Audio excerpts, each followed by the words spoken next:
પૈસાદાર બનવું છે, સફળ બનવું છે તો તાત્કાલિક છોડી દો આ આદતો.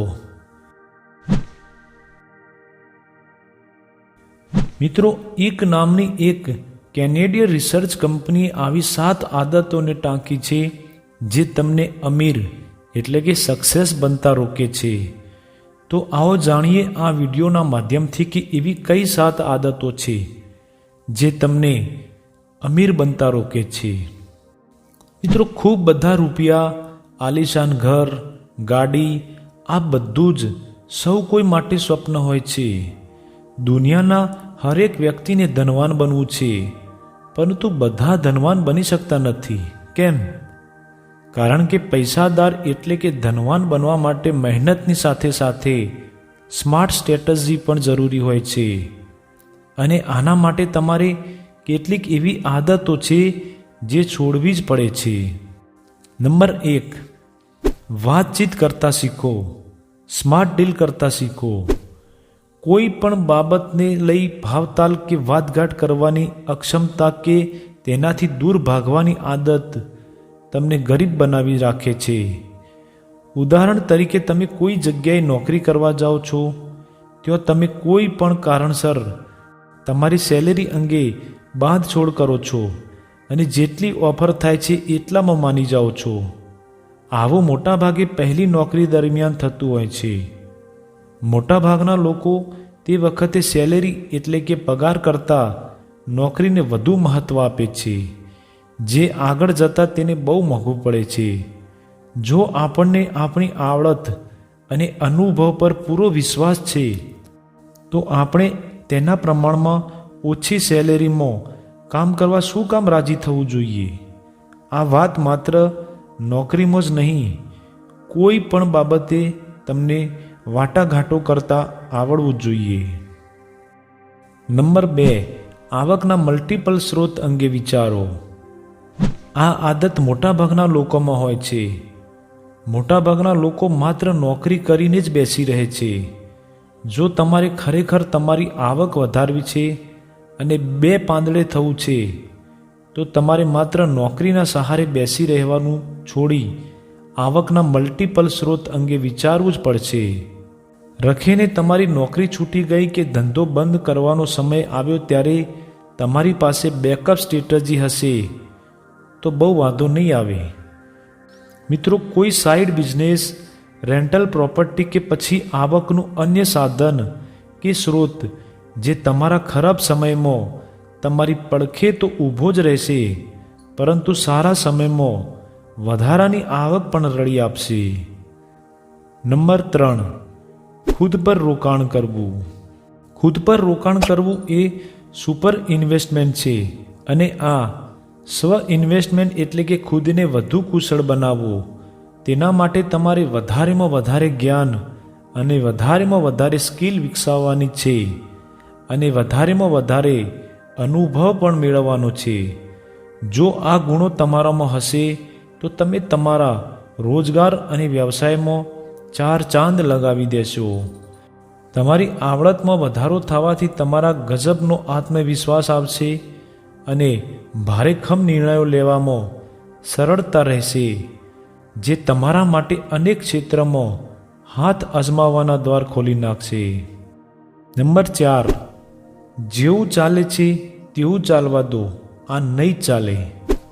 મોટાભાગના લોકો જ્યારે પોતાની કારકિર્દીની શરૂઆત કરે છે ત્યારે ઉત્સાહથી છલોછલ હોય છે. પોતાનું સ્થાન, સેલેરી વગેરે માટે સતત સંઘર્ષ કરતા હોય છે. પરંતુ જેમ જેમ સમય જાય છે તેમ તેમ આ ઉત્સાહ એ એનર્જીનું જાણે કે બાષ્પીભવન થઈ જાય છે અને ગાડી જેમ ચાલે છે એમ ચાલવા દોના પાટે ચડી જાય છે. તે તેમના અમીર બનવાની ગાડીને પાટા પરથી ઉતારી દે છે. કામ, વ્યવસાયમાં સતત નવું કરતા રહો, નવું શીખતા રહો. તમારું કામ માત્ર પૂરું કરવા માટે ન કરો, કામને શ્રેષ્ઠ બનાવવા કરો.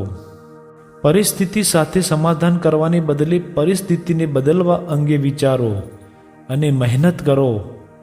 આ ધગશ તમને અમીર બનવાનું ગ્રીન સિગ્નલ આપશે. નંબર 5, બચતની જગ્યાએ રોકાણ કરો. લોકો પોતાની બચતને હાથ અડાડતા ગભરાય છે અને તેનું અન્ય સોર્સમાં રોકાણ કરતા ખચકાય છે, જોખમ લેતા નથી. ભાઈ, આમ થશે તો તમારી બચત તો કદાચ બચી રહેશે, પરંતુ તે વધશે તો નહીં જ. ત્યારે સમજદારી એમાં જ છે કે તમારા પૈસાને વહેતો રાખો, તેમાંથી અન્ય આવક ઊભી કરવા અંગે વિચારો. તેના માટે તમે સ્ટોક્સ, મ્યુચ્યુઅલ ફંડ, બોન્ડ્સ વગેરેમાં રોકાણ કરી શકો છો, જે તમારી વધારાની આવકના સ્ત્રોત બની શકે છે.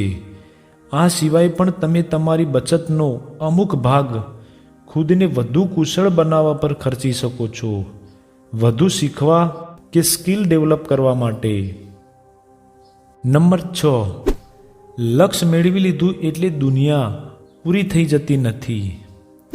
જીવનમાં લક્ષ્ય નક્કી કરવું જરૂરી છે અને બધા જ લોકોએ કોઈકનું કોઈક લક્ષ્ય તો રાખવું જ જોઈએ અને આપણે તેના માટે મહેનત પણ કરતા હોઈએ છીએ.